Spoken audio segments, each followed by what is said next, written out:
이 시간 주신 하나님의 말씀은 역대상 27장 25절에서 34절입니다. 역대상 27장 25절에서 34절입니다. 교독하시겠습니다.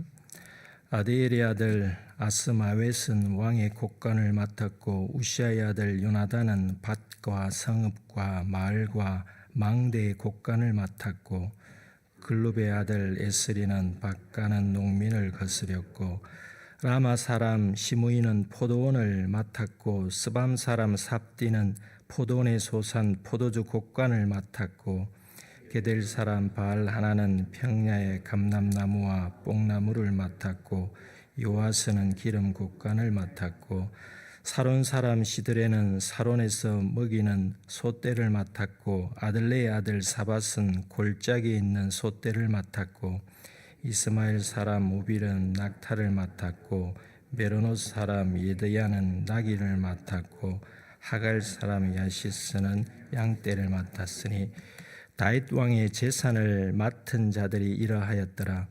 다윗의 숙부 요나단은 지혜가 있어서 모사가 되며 서기관도 되었고 학문이의 아들 여히엘은 왕자들의 수종자가 되었고 아히도벨은 왕의 모사가 되었고 아렉 사람 후세는 왕의 벗이 되었고 분하야의 아들 요야다와 아비아달은 아히도벨의 뒤를 이었고 요압은 왕의 군대의 지휘관이 되었더라. 아멘.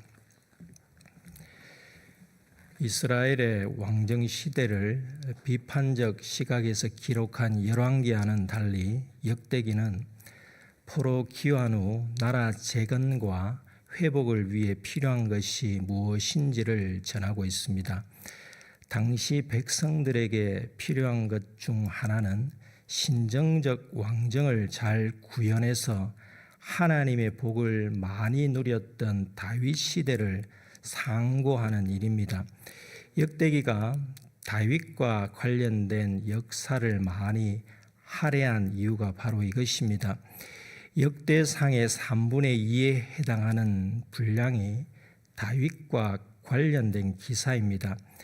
다윗이 왕위에 오른 기사부터 시작하여 언약궤의 예루살렘 안치, 정복사업, 인구조사 사건이 이어집니다. 그리고 인구조사 사건 이후 역대상 22장부터 27장까지는 성전 건축 준비, 여호와 신앙을 위한 조직, 행정체제 정비에 관한 기록입니다. 이 가운데 23장부터 26장까지 많은 양을 할애하여 기록한 내용은 레인과 관련된 여러 가지 조직 정비입니다. 그리고 그 가운데 상대적으로 적은 양의 27장은 군대와 행정 조직 정비입니다. 두 부분의 분량 차이는 신정적 왕정을 위해 신앙을 위한 조직 정비가 군대나 행정 정비보다 더 중요함을 보여줍니다. 그리고 동시에 하나님께서 다스리시는 나라가 소위 종교 분야 외에도 군대나 행정 조직도 잘 갖추어져야 함을 보여줍니다. 오늘날의 나라들 역시 한두 분야에서 조직이 잘 정비되었다고 해서 나라가 번영하는 것이 아니라 모든 분야에서 골고루 체제 정비가 잘 될 때 나라의 안녕을 유지합니다. 역대상 27장 중 어제 본문은 12반열에 따른 군대 정비, 그리고 각 지파가 관할하는 지방 행정관 조직을 전하고 있습니다. 오늘 본문은 왕실 국고와 재정을 담당하는 사람들의 명단과 다윗의 수족이 되었던 최측근의 명단을 전하고 있습니다. 25절부터 31절까지 왕의 재산을 맡은 사람들을 크게 세 부분으로 나누면 왕의 곡간 책임자, 농사 및 농산물 책임자, 그리고 가축 책임자입니다.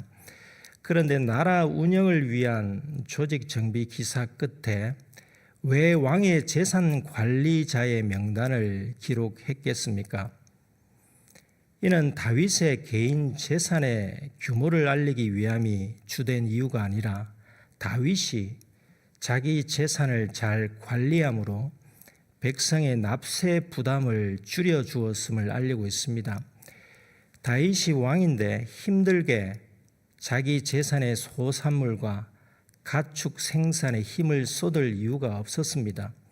필요한 모든 것을 세금으로 걷어들여 가져도 문제가 없었습니다. 하지만 다윗은 그렇게 하지 않았습니다. 이는 다윗이 백성을 다스림에도 지혜와 덕을 갖추었음을 알려줍니다.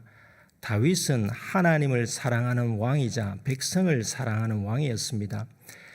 다윗이 하나님과 사람을 사랑하는 왕으로서 신과 지혜와 덕을 갖추었기에 후대 사람들이 그를 모본으로 삼고 선망하였다면 하물며 만왕의 왕이시고 만주의 주이시며 하나님이신 예수 그리스도에 대한 소망을 가져야 할 이유는 긴 말이 필요가 없겠습니다. 멸망과 바벨론 포로 시기를 거쳤던 이스라엘의 후손들이 나라의 재건과 회복을 위해 다윗 시대를 갈망하였듯이 오늘날 우리가 바벨론 포로 시기 이후 불모지처럼 되어버리고 희망이 없어 보이는 환경에 놓여 있다고 할지라도 주님께서 다시 임할 시대를 소망하며 살아야 하겠습니다. 그리고 주님께서 십자가에서 겪으신 고난, 주님의 손과 발을 기억하며 회복에 대한 삶의 소망을 잃지 않아야 하겠습니다. 예수님은 다윗보다 비교할 수 없을 정도로 세밀하게 우리를 사랑하시며 좋은 것을 주시는 분이심을 잊지 말아야 하겠습니다. 25절입니다. 아다엘의 아들 아스마웻은 왕의 곡간을 맡았고 우시아의 아들 요나단은 밭과 성읍과 마을과 망대의 곡간을 맡았고 왕의 곡간은 26장 20절의 성전 곡간이나 성물 곡간과 달리 왕의 재산을 보관하는 곳이었습니다. 밭과 성읍과 마을과 망대의 곡간을 언급한 것으로 보아 왕의 곡간이 왕실에만 있는 것이 아니었고 나라 전역에 있었음을 알려줍니다. 25절의 곡간 책임자가 농산물을 관리하는 책임자라면 26절부터 28절까지는 농산물을 걷어들이기 전까지 그 농지나 농민을 현장에서 관리하는 책임자입니다. 26절입니다. 글룹의 아들 에스리는 밭가는 농민을 거느렸고 밭가는 농민의 원문을 직역하면 흙을 경작하기 위해 들판에서 일하는 사람들입니다. 그들은 하나님으로부터 분배받은 땅의 소유자로서 농민을 뜻하지 않고 왕의 사유지에 고용된 소장농을 뜻합니다. 이 소장농민을 감독하는 사람이 에스리라는 뜻입니다. 27절입니다. 라마 사람 스무이는 포도원을 맡았고 스밤 사람 삽디는 포도내 소산 포도주 곡간을 맡았고 여기서 포도원의 원문에는 정관사가 붙어 있습니다. 이는 백성의 포도원이 아니라 왕의 소유의 포도원이라는 뜻입니다. 그리고 포도원의 소산의 원문을 직역하면 그 포도원들 안에 있는 것들을 뜻하고 포도주 곡간의 원문을 직역하면 그 포도주 곡간들을 위하여를 뜻합니다. 그러므로 스밤 사람 삽디가 맡은 역할은 포도주를 보관하는 곡간을 위하여 포도원에서 소출한 포도를 잘 관리하고 감독하는 일인 것으로 보입니다.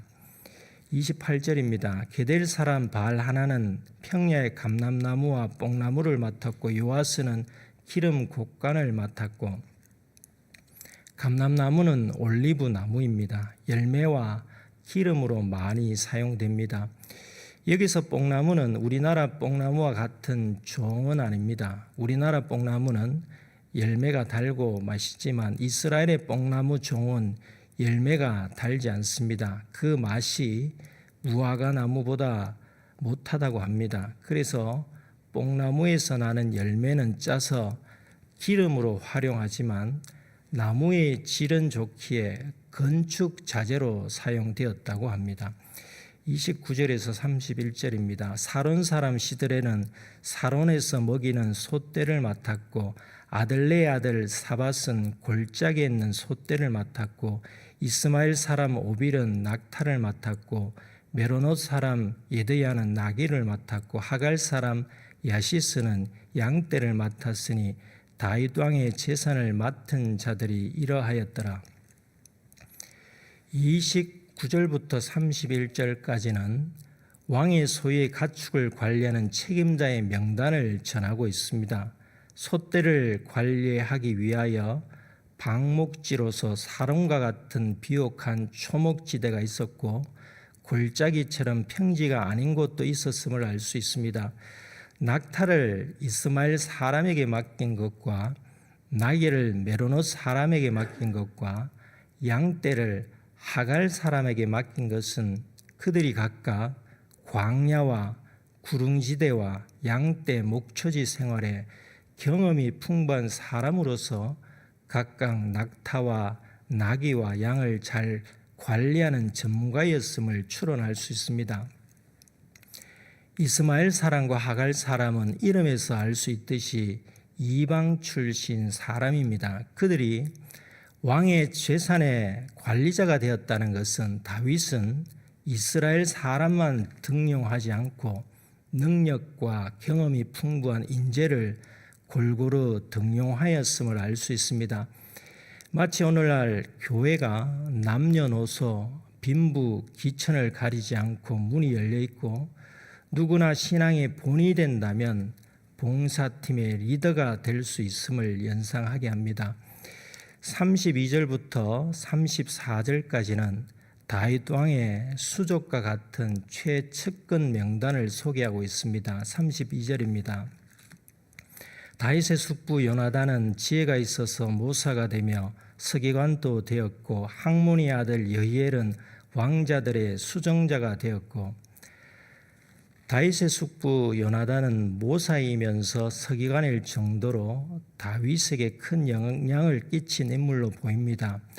왕자들의 수정자였던 여히엘의 역할은 왕자들을 시중들면서 동시에 가정교사 역할을 수행한 것으로 보입니다.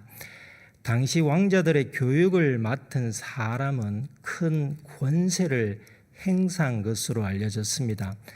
33절입니다. 아히도벨은 왕의 모사가 되었고 아렉 사람 후세는 왕의 벗이 되었고 왕의 모사 아히도벨과 왕의 벗 후세는 사무엘하 16장과 17장에 등장하는 인물들입니다.